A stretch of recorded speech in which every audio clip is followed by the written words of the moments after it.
Bonjour à tous. Si je vous dis «Oh vas-y mon frère», vous allez vous moquer de moi parce que j'ai pas du tout le bon accent, mais vous allez reconnaître ce que l'on appelle l'accent de banlieue.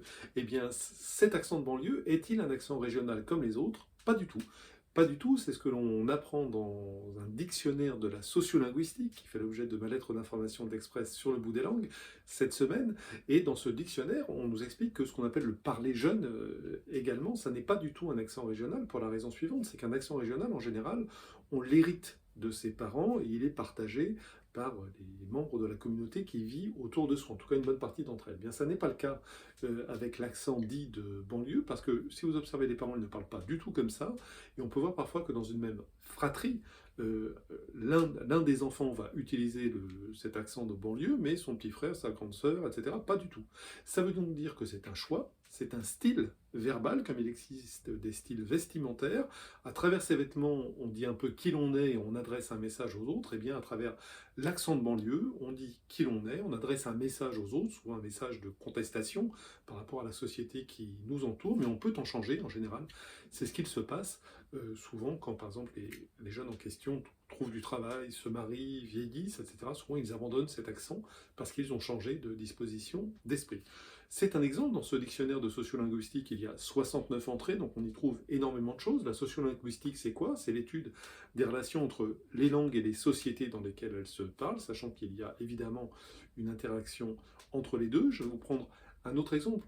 On parle beaucoup en France en ce moment de l'écriture inclusive. Eh bien, le dictionnaire, sans prendre position militante, rappelle en tout cas que l'écriture inclusive ne se limite pas du tout au point médian qui fait tellement polémique, c'est par exemple la féminisation des noms de métiers. Dans le dictionnaire de l'Académie française, une ambassadrice, c'est uniquement la femme de l'ambassadeur.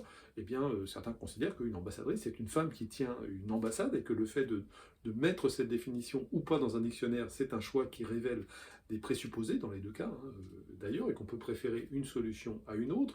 On rappelle aussi qu'il y a tout un débat pour savoir comment dénommer des assemblées qui sont composées d'hommes et de femmes. Vous savez qu'aujourd'hui en France, il suffit qu'il y ait un homme parmi une assemblée de femmes pour que ce soit le masculin qui s'impose. Si par exemple vous allez, je ne sais pas, dans une faculté de lettres où il y a beaucoup de jeunes femmes, eh bien il suffit qu'il y ait 5 ou 10 garçons pour que l'on parle des étudiants. Ben, il y a d'autres solutions qui sont proposées, qu'on peut adopter ou pas. Alors le très provocateur, enfin ce qui paraît provocateur, c'est dire les étudiantes, puisqu'il y a plus de femmes que d'hommes, et y compris en parlant des jeunes hommes qui sont là.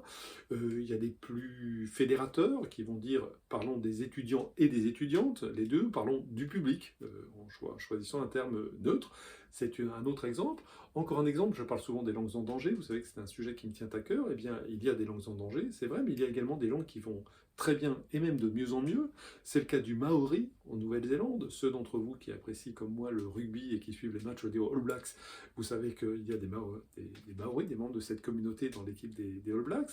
Plus près de nous, c'est le cas du Cornic au Royaume-Uni. C'est le cas du très célèbre hébreu, une langue qui avait quasiment disparu à l'oral au XIXe siècle et qui, avec la création d'Israël, est en plein essor. C'est le cas du basque, également tout près de nous en Europe, où on voit bien qu'il y a à la fois, pour l'avenir des langues, des mesures collectives qui sont prises ou pas en faveur de ces langues, et également des consciences linguistiques qui existent plus dans certaines communautés que dans d'autres. Voilà, je vous renvoie vers le dictionnaire de la sociolinguistique, il y a 69 entrées, donc vous en trouverez forcément qui vous intéresseront. L'ouvrage a été dirigé par Josiane Boutet et James Costa, il est gratuit en ligne, il suffit de taper dictionnaire de la sociolinguistique, c'est quand même assez formidable. Et puis vous le savez aussi, vous avez plus de détails dans la version écrite de ma lettre d'information de l'Express sur le bout des langues. Elle est gratuite, elle aussi, c'est quand même formidable. En ces temps où tout le monde râle en disant que le pouvoir d'achat est rogné.